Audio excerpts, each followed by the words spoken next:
We have all stood in front of a windowsill or a back porch looking at a plant that is crispy, brown, and clearly past the point of no return. You look at that dead basil or that wilted fern, and the first place you go is to blame yourself. You tell yourself you're forgetful. You tell yourself you just don't have a green thumb, or that you're too busy to keep anything alive. You assume that the difference between the people who have lush green homes and the people who kill cacti is some kind of magical intuition or superior discipline. I want you to let go of that guilt right now, because it is not a failure of character. It is simply a failure of mechanics. We have been taught to water plants in a way that fights against physics. And when you fight physics, you eventually lose. The way most of us are taught to care for a plant is a calendar-based chore. We think, I need to water this on Tuesday and Saturday. We pour a cup of water into the top of the pot, watch it soak in, and walk away feeling like we did our job. But think about what actually happens inside that pot. When you pour water from the top, gravity takes over immediately. The water rushes down through the soil, often following the path of least resistance. It pools at the bottom or runs out the drainage holes. For a few hours, the soil is soaking wet, often too wet. The roots are drowning, unable to breathe because the water has displaced all the oxygen.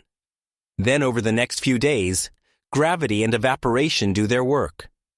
The soil dries out from the top down. By the time Tuesday rolls around again, the soil is bone dry and the roots are starving for moisture. We are putting our plants through a constant cycle of feast and famine. We drown them, then we dehydrate them, and we expect them to thrive.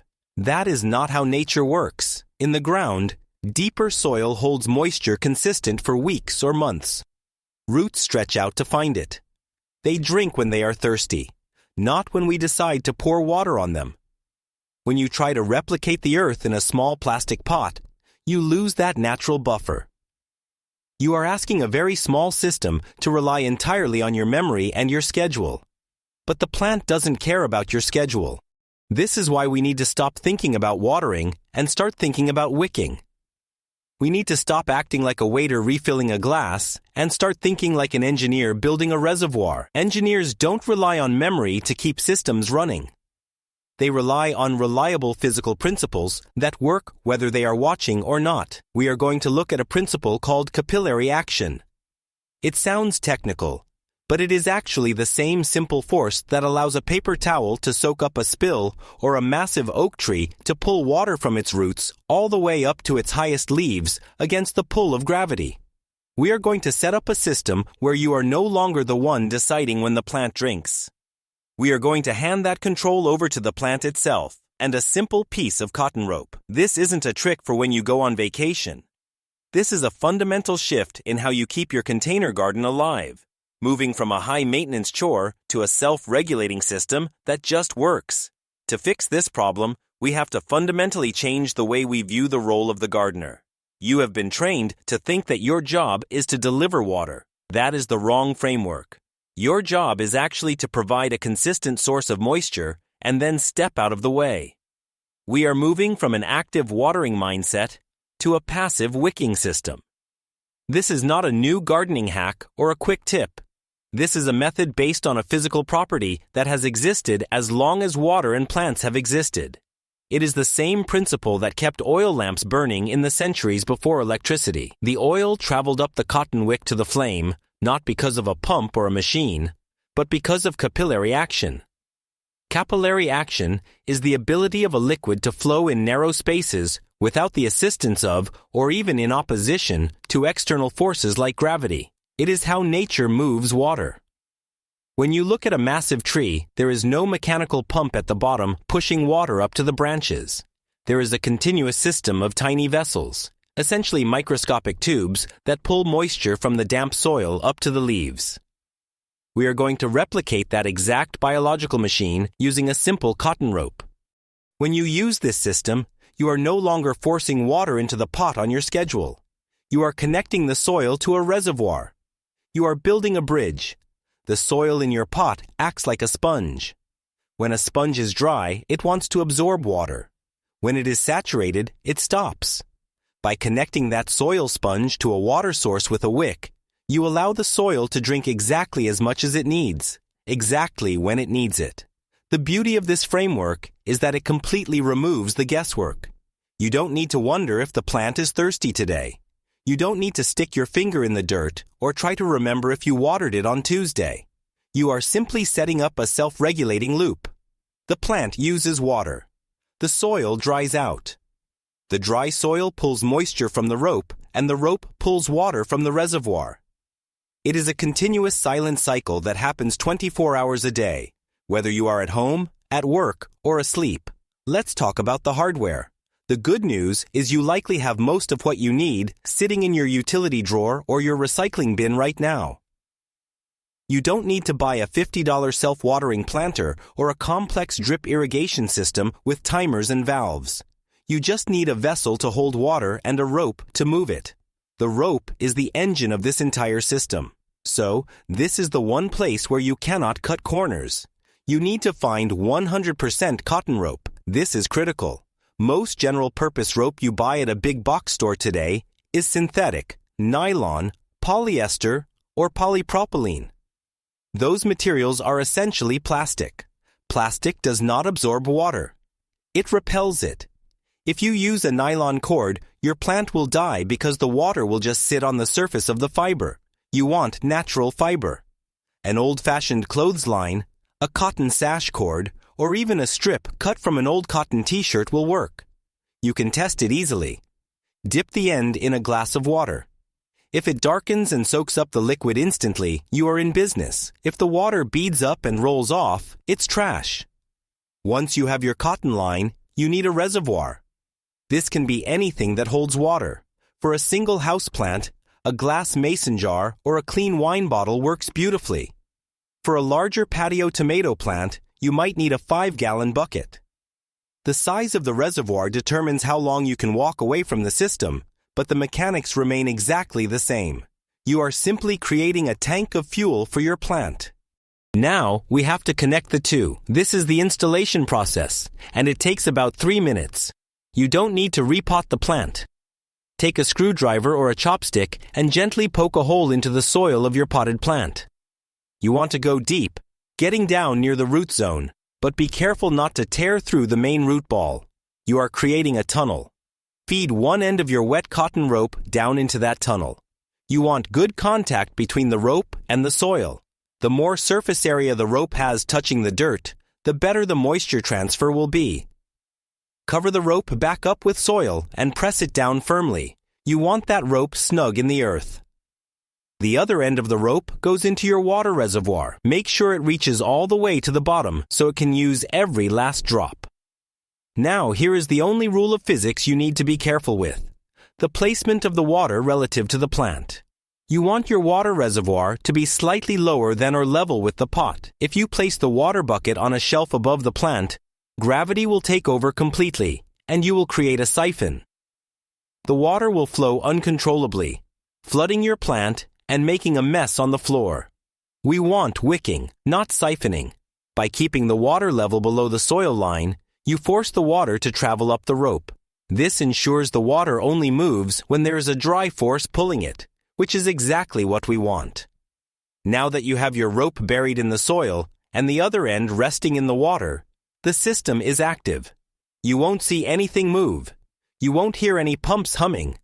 But inside that pot, a silent, invisible conversation is happening between the soil and the water. This is the part that usually surprises people because we are used to force. When you water with a can, you are forcing water into the pot whether the plant wants it or not. You are flooding the system. This method is the opposite. It relies on the principle that nature seeks balance. Think of the soil in your pot like a dry sponge. When soil is dry, it has a high tension. It is thirsty. It physically pulls moisture toward itself. Because your cotton rope is saturated with water from the reservoir, the dry soil begins to drink from the rope. It sips the moisture off the cotton fibers.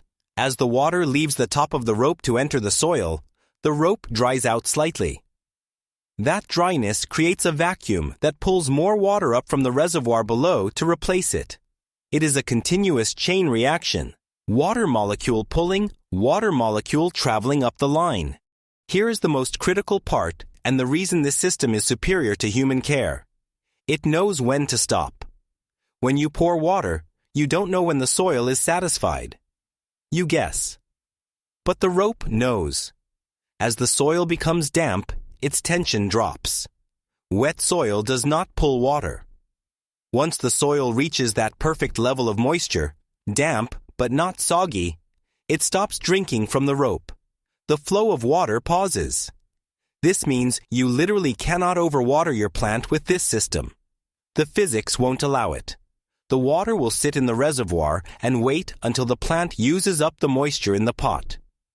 Once the roots drink and the soil dries out again, the tension returns and the rope starts delivering water again immediately.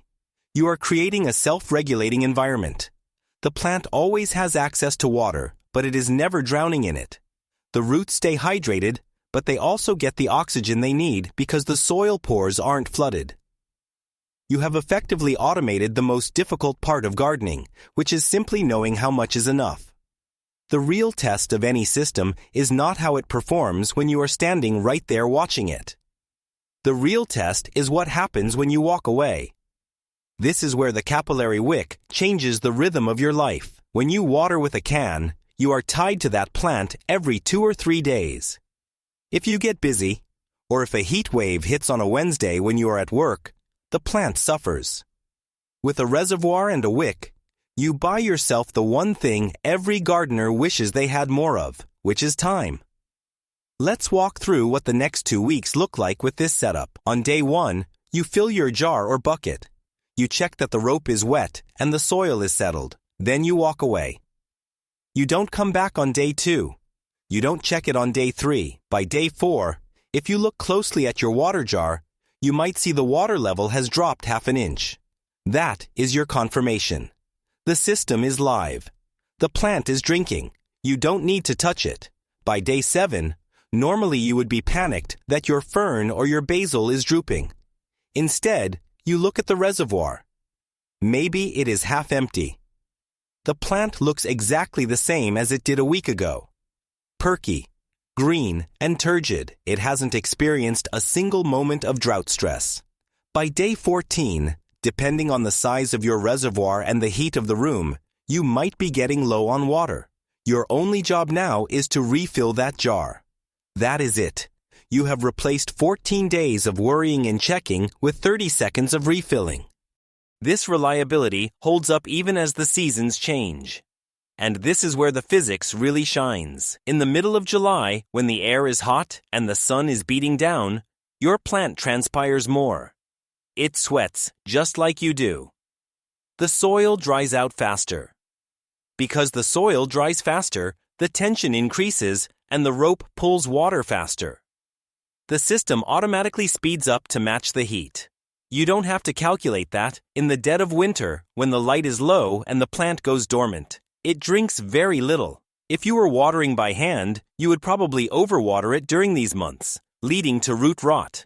But with the wick, the soil stays moist for days without drawing new water because the plant isn't asking for it. The system automatically slows down. It bridges the gap between the seasons without you ever having to adjust a dial or change a timer. You are working with the natural rhythm of the plant rather than trying to force your own schedule upon it. The real payoff of this system isn't just a greener plant, it is a quieter mind. When you remove the daily anxiety of, did I water that? Or, is that drooping because it's thirsty or because I drowned it? You change your relationship with your garden entirely. You stop looking at your plants as a list of chores and start seeing them as a living part of your home that is taking care of itself. Think about the mental load you carry. We all have a dozen things running in the back of our minds. Work deadlines, family needs, household repairs. Keeping a basil plant alive shouldn't be another source of stress. When you install a wick system, you are essentially delegating that worry to a piece of cotton rope and the laws of physics. You can walk into the room, glance at the water level in the jar from 5 feet away, and know instantly that everything is fine. You don't need to touch the soil. You don't need to lift the pot to see if it feels light. One glance and you move on with your day. This stability is just as important for the plant as it is for you. Plants do not like surprises. They thrive on consistency. In nature, deep roots have access to moisture that changes very slowly over weeks or months. In a typical container, we force them to live on a roller coaster. Flooded 1 hour, bone dry 2 days later. That constant fluctuation puts the plant in survival mode. It spends all its energy recovering from the last drought or fighting off root rot rather than growing fruit or leaves. With a wick, you are giving that plant the stability of the earth. The moisture level stays constant hour by hour. The roots never panic. They never have to shrink back to conserve energy. Because they have a steady, reliable supply of water, they can devote all their energy to growth. You will notice that your plants don't just survive. They become robust. They look different, steadier, stronger, more resilient. This isn't because you bought better fertilizer. It is because you stopped shocking them. This creates a cycle of success. When your plants are healthy and predictable, you want to grow more of them. You start to see that you can actually grow your own food, even if it's just herbs on a windowsill or a tomato on the balcony. You become less dependent on the grocery store for those little things, not because you became a master farmer overnight, but because you removed the single biggest point of failure. You replaced luck with a system, and that system gives you the confidence to know that if you plant a seed, it will actually be there to feed you in 2 months. I am not asking you to go out and replant your entire patio this weekend. In fact, I would advise against it. When we try to change everything at once, we usually get overwhelmed and quit. That is how we got into this mess of overbuying and undertending in the first place. Real change in the garden, just like on the homestead, happens one small successful experiment at a time. So, here is my invitation to you. Find the one plant in your house that is struggling the most. Maybe it's that peace lily that droops every 3 days, or the herbs on the windowsill that are crispy around the edges. Take that one plant. Find a clean glass jar from your recycling bin. Cut a piece of cotton cord. Spend the 5 minutes it takes to install this wick. Then do nothing. Just watch. Mark the water level on the side of the jar with a piece of tape or a marker. Check it tomorrow. Check it the day after. When you see that water level drop, even just a fraction of an inch, you are going to feel a shift. You will realize that for the last 24 hours while you were sleeping, working, or eating dinner, that simple piece of rope was working for you.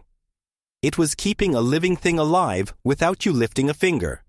That is the moment the anxiety leaves. You will see that you don't need to be a master gardener to have a green home. You just need to understand a little bit of physics and have the patience to let nature do what it was designed to do. Once you see it work on one jar, you will know exactly what to do with the rest. But for now, just start with one. If this simple shift in mechanics changes the way you look at the life in your home, please subscribe and like the channel. We are uncovering the natural laws and forgotten wisdom that help us thrive alongside nature. Let's build a more resilient future together. The next discovery is waiting for you.